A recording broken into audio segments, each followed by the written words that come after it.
আসসালামু আলাইকুম বাজারবাসী। আমি টমেটো আর আপনি দেখছেন ঝুরি নিউজ লাইভ। এই মুহূর্তে বাজারে পরিস্থিতি উত্তপ্ত। কে হবে বাজারের আসল বস তা নিয়েই চলছে তুমুল বিতর্ক। সাথে থাকুন কারণ আসছে বড় ফাঁস। বিক্রেতা কাকা, লাইভে আছে একটা সরাসরি প্রশ্ন, সবজির দাম প্রতিদিন বদলায় কেন? দাম বদলায় বাজারের, কিন্তু মূল্য ঠিক করে মানুষের প্রয়োজন। শুনলেন দর্শকবৃন্দ, এটাই আজকের আসল খবর।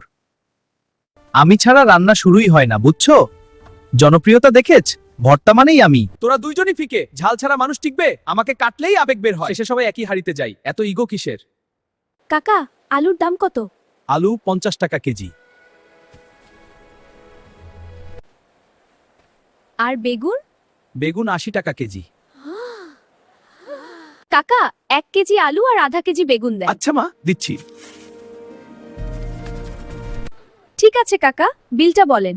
বেগুন ওজন হচ্ছে। হ্যাঁ, এবার থলেতে ঢেলে দিচ্ছি। আমরা ভিতরে আছি। লাইভ আছি সরাসরি বাজার থেকে। আপু, আজ কি কি কিনলেন? আলু আর বেগুন নিয়েছি। কত দামে কিনলেন?